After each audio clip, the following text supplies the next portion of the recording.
Sobat, kembali lagi bersama aku dalam segmen Melanin. Kali ini kita akan membahas dan belajar bersama-sama tentang topik yang lagi happening nih, yaitu COVID-19. Eits, tapi sebelum lanjut, lebih baik kita membahas secara singkat dulu, apa sih COVID-19 itu? COVID-19 atau Coronavirus Disease merupakan suatu penyakit yang utamanya menyerang saluran pernapasan dan disebabkan oleh SARS-CoV-2. SARS-CoV-2 inilah jenis virus RNA yang berbentuk bulat atau oval dan memiliki bentukan seperti mahkota di permukaannya. Oleh karena itu dinamakan corona, yang dalam bahasa Latin berarti mahkota.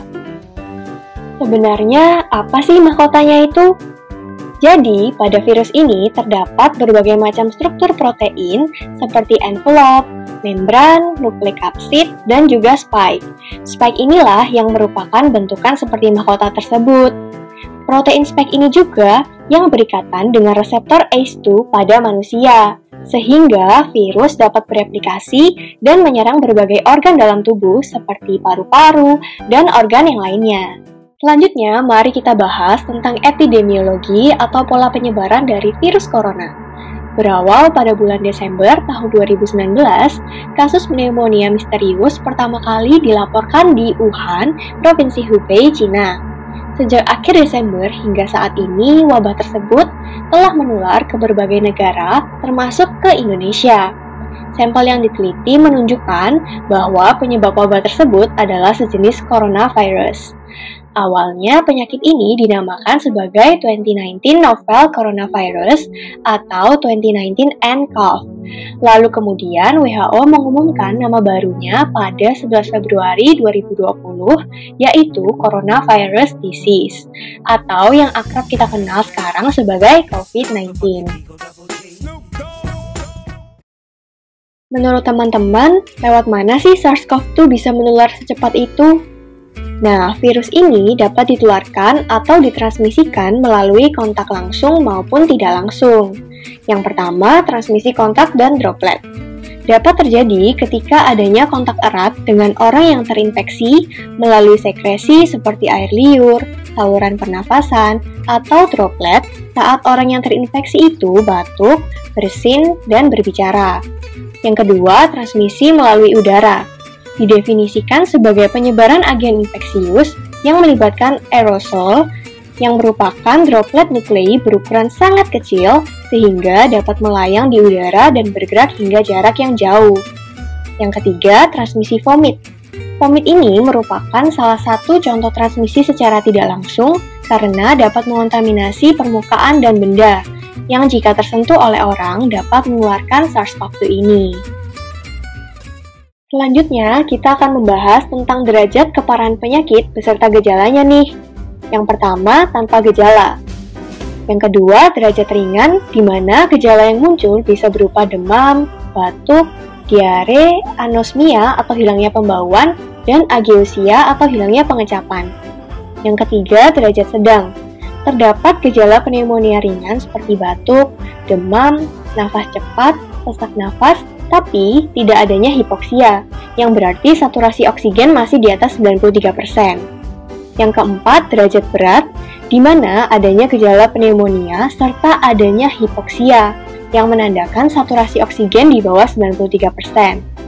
Yang terakhir adalah fase kritis, di mana terjadi gejala seperti pada derajat sedang atau berat, disertai dengan ARDS atau sindrom distres pernafasan akut yang merupakan kondisi ketika terjadinya penumpukan cairan pada alveoli sehingga mengganggu kerja paru-paru dalam memasok oksigen. Pasien kritis juga biasanya sudah mengalami sepsis atau peradangan ekstrim karena kadar virus SARS-CoV-2 terlalu banyak di dalam tubuh. Perlu diingat ya teman-teman, rata-rata gejala akan muncul 5-6 hari setelah seseorang pertama kali terinfeksi virus ini.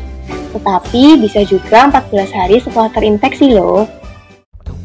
Kalian tahu nggak sih kenapa SARS-CoV-2 ini punya banyak banget varian? Jawabannya karena ia mengalami mutasi atau yang dikenal dengan perubahan struktur virus nih. Saat terjadinya mutasi, terjadi juga perubahan kode genetik sehingga bentuk dan sifat virus pun ikut berubah. Jadinya varian baru lebih mudah menular dan dapat menurunkan efektivitas tindakan pencegahan. Nah, kira-kira kalian penasaran nggak sih sama varian barunya? Kalau gitu, yuk mulai kita bahas dari yang pertama. Yang pertama, ada varian Alpha, ditemukan pertama kali di Inggris, dan sekarang telah terdeteksi setidaknya di 80 negara di seluruh dunia. Yang kedua, varian Beta, berasal dari Afrika Selatan, dan mutasi pada varian ini dapat mempengaruhi antibodi loh, sehingga orang tetap dapat tertular meskipun kekebalan tubuh mereka sudah ada. Wah, ini perlu hati-hati ya teman-teman. Lalu yang ketiga, ada varian Gamma, berasal dari Brasil, dan gejalanya mirip dengan varian Beta. Yang keempat, ada varian Delta, berasal dari India, dan varian ini lebih mudah menular daripada varian Alpha. Varian ini juga sudah menyebar dengan cepat. Bahkan, varian Delta ini menyumbang kasus terbanyak dan mendominasi di Indonesia loh. Gejala yang dihasilkan oleh varian ini memang sedikit berbeda dari kebanyakan varian yang lainnya. Gejala yang dihasilkan yaitu berupa demam, sakit kepala, sakit tenggorokan, pilek, penurunan pendengaran, diare, dan biasanya tidak disertai batuk atau anosmia ya. Dan apakah kalian tahu bahwa orang yang belum divaksinasi tentunya akan lebih rentan dan menjadi target utama dalam penyebaran virus varian Delta ini, sehingga menyebabkan kasus yang lebih parah dibandingkan varian-varian lainnya. Jadi, jangan lupa vaksin ya teman-teman semua. Nah, berikut ada pula varian-varian yang lainnya. Yang pertama, varian Eta yang diidentifikasi pertama kali di Nigeria. Yang kedua, varian Iota dari New York. Yang ketiga, varian Kappa. Varian ini juga berasal dari India. Dan yang terakhir, ada varian Lambda dari Peru. Berhubung durasi kita mepet nih, jadi segini dulu ya teman-teman buat pembahasan kita kali ini. Don't forget to like, comment, share, and subscribe. Dan sampai ketemu di segmen Melanin selanjutnya. Stay safe everyone and goodbye!